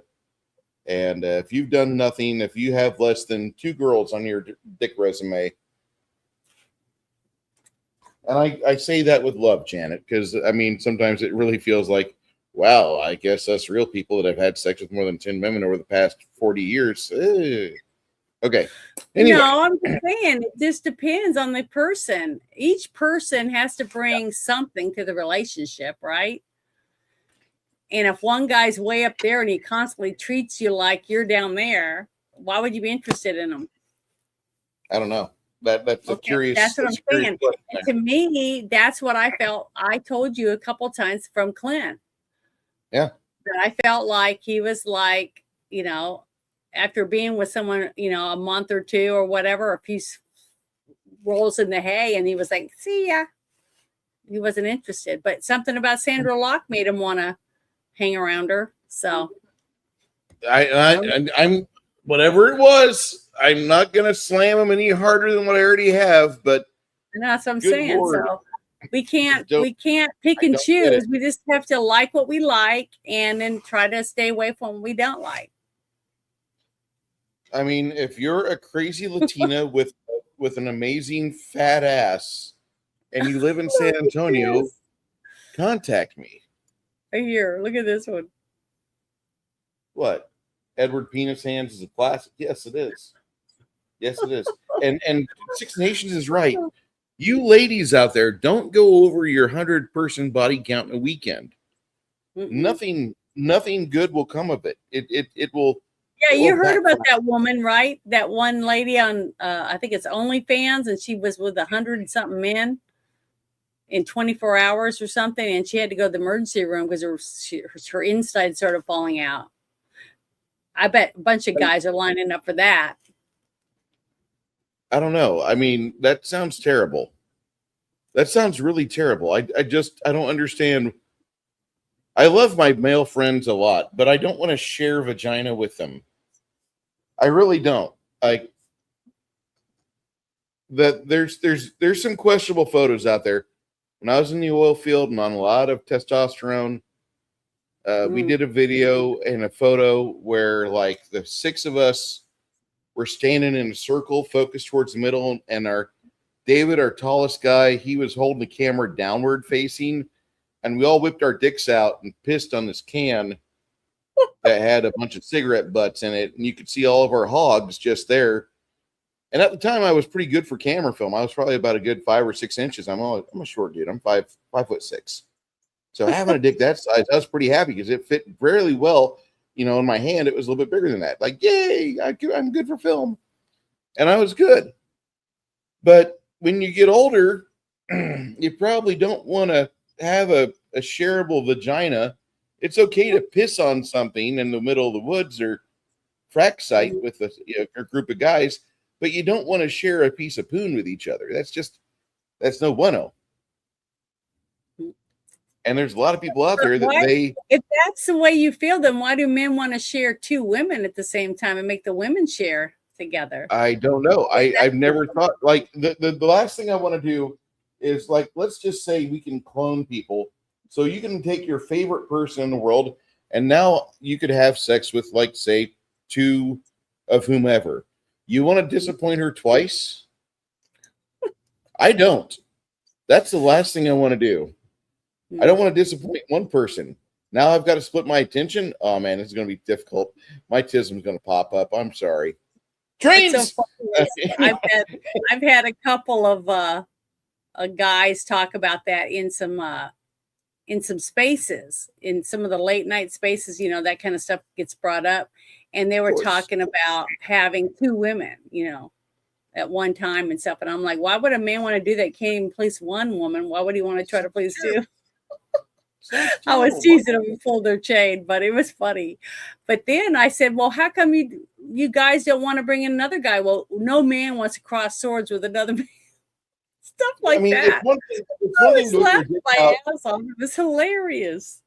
It's one thing to whip your dick out in front of like 5 other dudes and take a piss on something at a frack site or at a bonfire or whatever.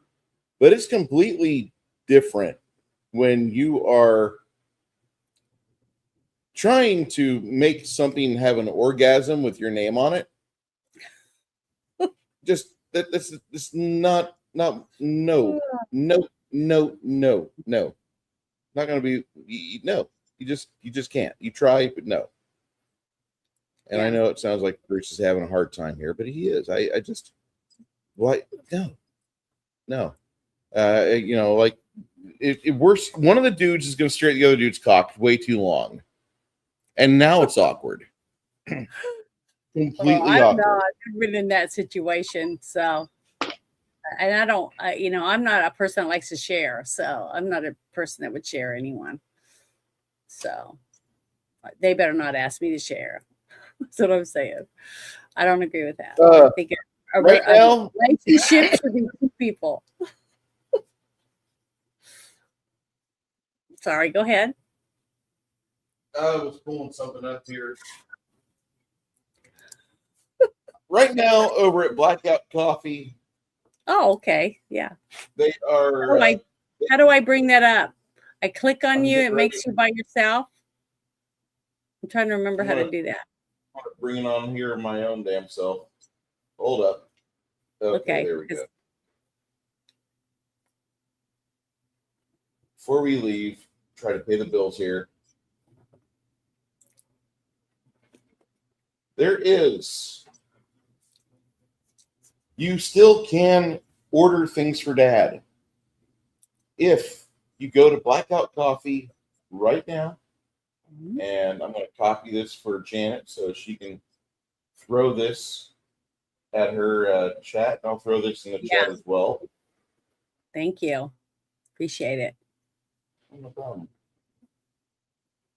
And this website, if you love good coffee, be part of it. Mm-hmm. Now, granted, they do have some affiliates I'm not a super big fan of, but let's take a look at what we have here. They're made here. They're roasted fresh in the USA. No matter where they're sourced, they roast it here. They get it quickly to your door. And the people that make this stuff are like you and me. They have a coffee club. Well, show that box real quick. The Father's Day box. Show up there. What's in that? That's a cute little thing. A 1776 drink. What is that? That is a dark roast, highly caffeinated coffee.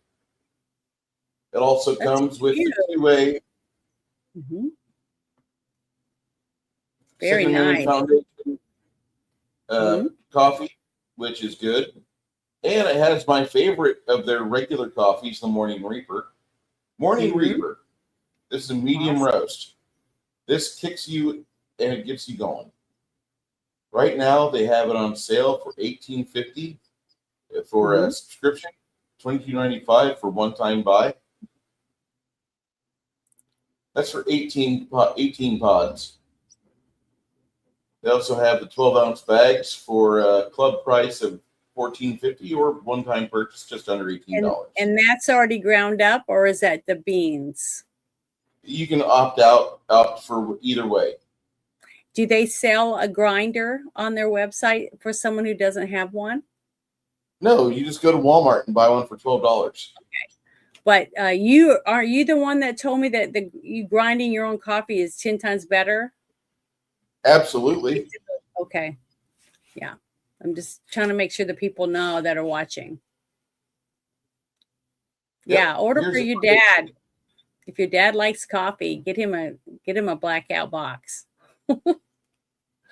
Here's their flavored package, which has the cinnamon French toast, Jamaican Me Crazy, and the blueberry crumble. Blueberry crumble is the roast master's favorite coffee. Mm-hmm. Maximum strength package with Brutal Awakening, 1776, and Pitch Black Espresso. You have the pods for $115 right there. Patriot Coffee. Now, all the affiliates for these here, all this is throwing money back at like the 2A Amendment Foundation, is the 1776 people, the Firearms Policy Coalition, Gun Owners of America. This is a really good buy right here. I'm serious, because you typically pay $15 or $16 for one of those packages, and they've got it to where you buy 5 for $90. That's pretty okay. You got a starter kit here with 2A and 1776, a medium blend and a dark blend, and you get a free mug or a complimentary mug. The Founding Father box, $80. $80 right here. Tumbler, 3 blends of coffee. This is gonna fix you up. This is gonna make your dad happy. Then they have the Golden Age Collector's box. This was sold out. This was a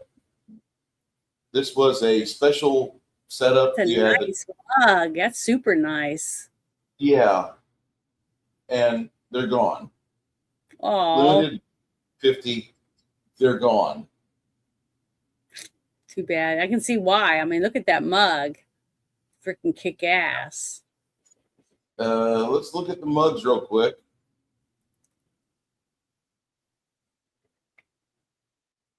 I love it. It's a tin cup.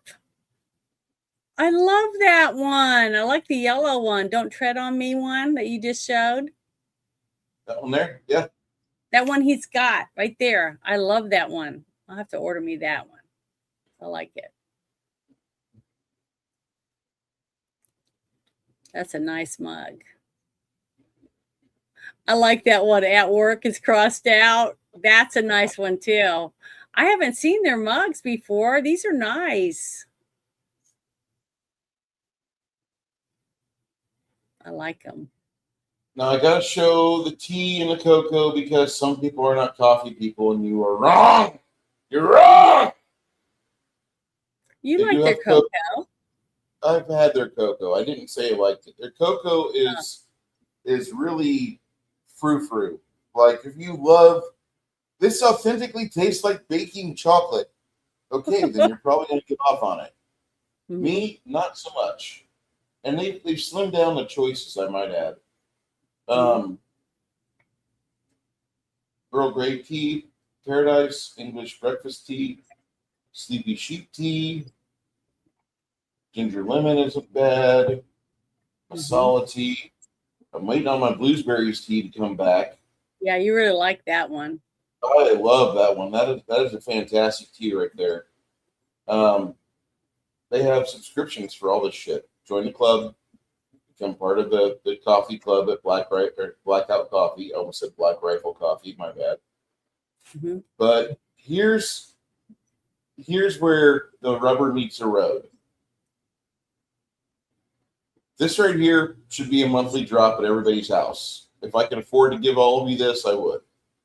Because this is the best coffee I've ever had. It actually is the best coffee I've ever had. It's not too super strong, but it's strong enough to where you have one cup, you're like, I'm on the road. And more so, it tastes like you've just had like a bakery treat. Double dark chocolate's good. The climax is great. It's actually kind of exciting. The coconut caramel mocha, would recommend again. Cookie dough is all right. Toasted coconut, it's not my favorite, but I was given that before. This right here, probably my second favorite flavored blend of coffee. I love caramel. Caramel's my favorite candy. That has a heavy caramel flavor to it. I'd probably like that one then. Cherry jelly donut is good as well. I will say that this month, the dark bourbon pecan reserve, and oh boy, if you like pecan flavored coffee, like we're in Texas, but there's pecans in everything. You can have pecan flavored cookies, pecan flavored coffee, pecan cake. You can have pecan this, pecan that. This stuff is my aunt lives in Louisville, Texas, and she has pecan trees in her yard. Yeah. Because you're in Texas, right? Yeah, we're here in San Antonio. So here's the regular blends they sell. Morning Reaper, if you're saying, Bruce, I just need a good blend of coffee, I don't need it to be flavored. Morning Reaper, there you go. Medium blend of coffee, still fairly well caffeinated. Not as caffeinated as this right here. That's the most highly caffeinated they've got. These two are about the same on caffeine. This is a medium. This is a dark. This is a dark. If you like a medium blend, Morning Reaper's your friend. I can't stress that enough to you. Pitch Black Espresso is good. I have a 5-pound bag of that. Smooth finish. 5 pounds of beans. It's so good. They have a decaf and they have a cold brew as well. Meh. And they have this stuff, and it looks really good. The Summer Range blend, I've been drinking that for the past few days, and it's sourced out of, I believe, Nicaragua. Yeah, Nicaragua, a little bit of Mexico, a little bit of Colombia. It's very drinkable. And that's one thing I'll say about Blackout Coffee. 100% of the time. Their stuff is very drinkable. I was very surprised that this says sold out already. It's crazy, but every month they do a new blend, and you have a chance to get a hold of a new type of coffee from somewhere new and exciting that you've never had before. So that's Coffee Club for. Sorry. Do they add a different mug each time they do the different thing like that? That's only the one mugs time? are sold separate. The mugs are sold separately. I know, but earlier when you showed that one that sold out, I had a mug with it, right? They do have they do that very often? They do different bundles and gifts. Okay. They do different bundles. Like here, there's no mug. Here, there's no mug. Here, there's no mug. Yeah. There's a mug one. right here. Mm-hmm. And then they also have, and they put out a new mug like every 3 to 5 months. I really like this one, the steel mug, the 12-ounce steel mug. I think it's great. Give me coffee or give me death. Those are great. They're very catchy and cute. They're actual cups that you'd want, and you'd want to pull it out and give it as a gift. Also, that's why I really like them. These mugs are pretty affordable. I think $15 for a 12-ounce mug is great because there's a lot of people on Etsy or YouTube creators that charge you the same amount for an 8-ounce mug. And 8 ounces of coffee won't get you far. Unless it's like nasty coffee and you're just trying to sip it and be polite. Be like, okay, as soon as I can, I'm out of this firehouse. Fuck y'all. This is a good size for a coffee mug. It really is. I would recommend the stuff they sell through Blackout. But I figured I'd let you know about that. Oh, and if you want my code, I'll get you 10% off. Hold up. Yeah, I think you should share that. But yeah, I love that mug. I think that's a really nice one. And I like the middle. 10% off. And then once you get your code, once you use that one time, get on their program for text messages and emails, because you'll never pay cover price for their coffee. They have specials all the time. Completely worth it. Would recommend over and over and over again.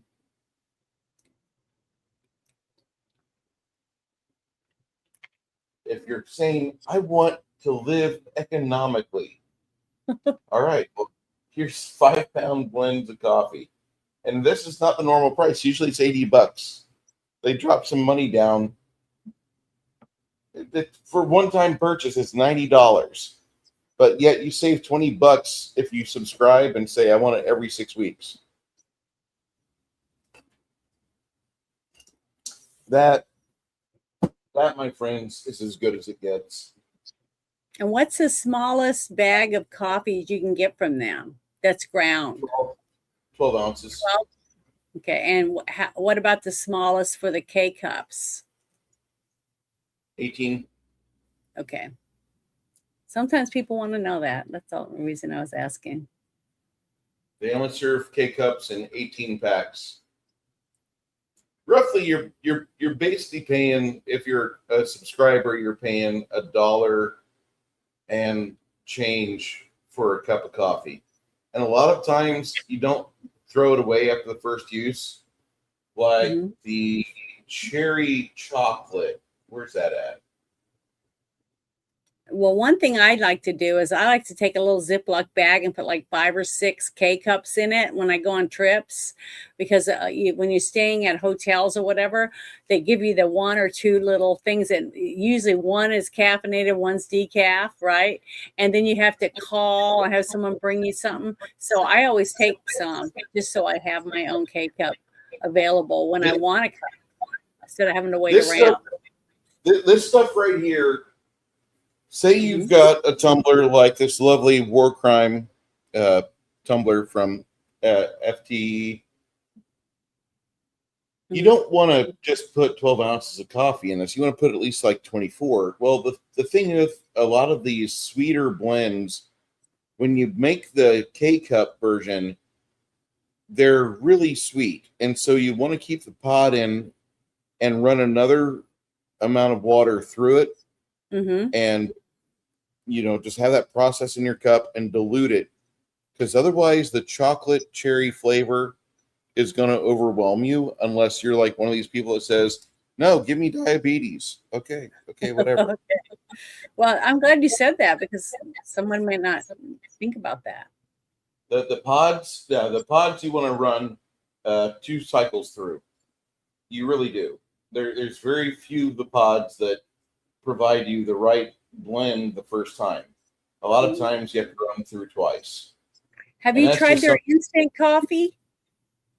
No. Okay. No. I know a few people that use it.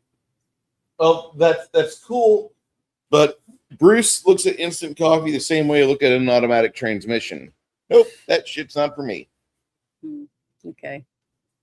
Well, that was nice. That was a good tutorial. I hope I answered some questions, and for those of you that are interested in that, you know what you're wanting, and you go, you grab it. I think Blackout Coffee is probably the best coffee that's being produced out there. They're getting ready for another real retail push, and therefore they do have some things in play where over the next few months you're going to start seeing that at your local facilities like Kroger, HEB, Albertsons. It's going to be like Black Rifle Coffee, but unlike Black Rifle Coffee, they're not betraying their core demographic that made them who they are, because they're not fueled by cocaine like Black Rifle Coffee was. BRC, when they went public, the owner of BRC bought about as much of the available shares as he could for his own services. Those were supposed to be an initial public offering for the rest of us, and BRC just dropped that completely. They screwed that up.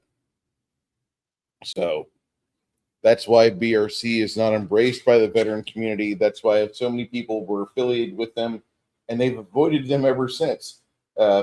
Between that, their Kyle Rittenhouse drama, and the fact that they gave a bunch of money to Barack Obama, it is what it is. Mm-hmm. Go ahead, Janet. Well, before we leave, I just wanted to end with this movie to me wasn't so bad. It was really well done. I had very good direction, very good editing. The music was good, pretty interesting for the way the story unfolds. The scenery was phenomenal, costumes, all of it I thought was really, really good. Very well done. I give kudos to Clint for the direction of this, because you could tell he definitely did a good job. And you got to remember, when a director is directing, not all directors that do direct and act in their films, and there's quite a few of them, believe it or not, actually can direct themselves within a movie. You could definitely tell that they're like sloppy or whatever. I didn't get that from him in this movie. And I thought he did a phenomenal job playing who he was supposed to be playing when he was playing him. And he also did that for the direction of the people, because the movie seemed to come together well, considering they saved money and they did it under the time allotted for it. And it was still really good. But I just wanted to say that, to me, the overall story for this movie was the fact that the town basically was the evil villain, okay? And him coming in, he was basically cleaning up the city. It's almost like a Dirty Harry type thing. But everyone was bad, because it was, like I said earlier, it was like Sodom and Gomorrah. But the story is, when you leave to try not to do what they did. Don't just stand around and let bad things happen in front of you. Call someone, pick up the phone, intervene, yell and say, hey, why are you doing that? That type of thing. Speak up when you see things that you feel are wrong. And that's what I think the premise of this story was supposed to be. When I found out about, especially that basically he wrote this screenplay because of a murder of a young woman, a bartender that got murdered, and almost 40 people stood around and didn't do anything. You know, So it doesn't look good though, because that murder, when they look at all the evidence decades mhm, later, they're seeing a yeah. lot of problems with how that was investigated. Hmm. Did I can you? I don't believe know if it. you just look at No, I haven't had the a chance to do it. Today was the first time when we were finished watching it, when I started looking at some of the trivias when I found out about it. And it's terrible. But like I said, I see that a lot on TV. Like that movie that we watched with not just Thelma and Louise, but the other one about the woman with Jodie Foster who was raped in the back room, a whole bunch of accused. guys. Yeah, remember that one? And the I thing is that that story is the same thing. And she sued, and she was able to punish people that just stood there and watched and gawked, watching her screaming for help and asking for help, and nobody would help her. Just like I get so upset when I talk about the Sandusky thing, when that one guy testified that he went down the stairs because the wife had said he's downstairs. So he goes down the stairs and he hears a young boy screaming for help. And when he walked in to the room, he sees him in the shower with that little 10-year-old boy. And they asked him, well, what did you do? And he said, I left. And he shut the door and left. He did nothing. See, that guy should be put in jail too for not doing anything when he knew a young boy was being raped. To me, that's disgusting. We got to start holding these people accountable, because your non-action is the reason why this happens all the time. And it's not going to stop, because it could be your kid. It could be you. And everybody's standing there watching and gawking and videotaping while you're being assaulted or bleeding to death because someone stabbed you in the chest and no one believes you. You know, stuff like that. It's just sad that we're in this state in 2026 and we still got all this disgusting people that don't care about other people, and that's really sad to me. I think that's one of the reasons why this movie struck a chord with me, is the fact, the metaphors behind it. You know, that the city is evil. It's just a evil city, and that's why he had a name when he rode up on the horse, but when he left it, it said hell. You know, so I don't know.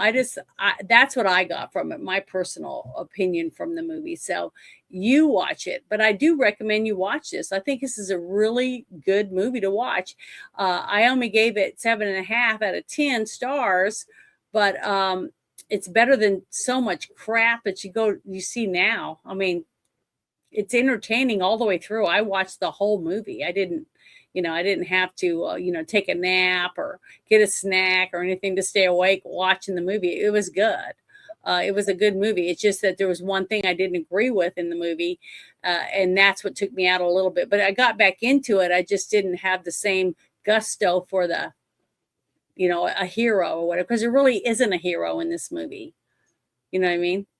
Everyone's bad. Everyone's evil. It's just that one's a little less evil than the other, but all of them are human. They all made mistakes, and they all threw other people under the bus, that type of thing, which you see every day in your job, at church, or in your families. And that's why I think this resonates with everyone. I'm done. I'll shut up now. You can go. You're good. You're good. So, for those of you that like, next week we'll be doing a paint stream here. Mm-hmm. This is the pickpocket, or le pickpocket. For those of you, the French Quarter. It looks like an ogre is being robbed by a halfling. Mm-hmm. And I'm pretty impressed with the sculpt. I thought it was well done. Reaper hit it out of the park on this. Mm-hmm. With this movie, I rated it a 65 out of 100. I don't feel like it's a bad movie. I just don't think it's a good movie. I think this is a film where a lot of people got involved with it, and the result is what we have. It's not a great movie by any means, but if you see it and you want to watch it, if you say, I like Clint Eastwood movies, give it a watch. It's his might first really like direction of a Western, too. Yeah, his first movie that's a Western. I don't have much else to say other than that. Janet, you want to do some stuff with me after we shut this down? Sure. If you let me take all this off. What are we gonna do? Depends. Because I gotta take the mic off and stuff.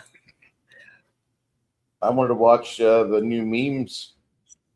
There was a new drop of the Carmelo Anthony memes that came out, and I wanted to watch those with you because I love memes. I'm a very if very you'll let me basic- go get me something to eat, I'll just leave this on and we can watch the movie or watch the memes. I'm starving. Yeah, go ahead. Okay. I haven't eaten a whole lot either. So, is Angry Cops meme review? We can watch it in Discord so people can join us in there. Yeah, we'll do that. Because Six Nations is asking, is it the Angry Cops meme review? Yes, it is. Okay. So we'll do that then. But thank you guys very much for hanging out with us today. We really enjoy it. And because, we like doing it. We like doing this. And I've loved doing it ever since Bruce asked me the first time. I look forward to it every week. So I hope you guys enjoyed it. But you guys have a wonderful night. And hope you had a great weekend. Talk to you later. Bye, everybody. See ya.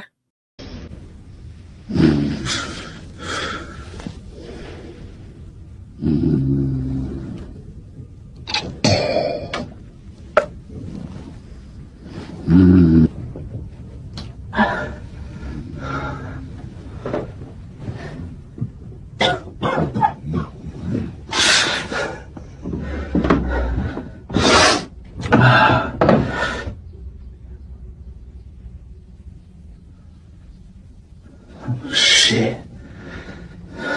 Morning, Dad.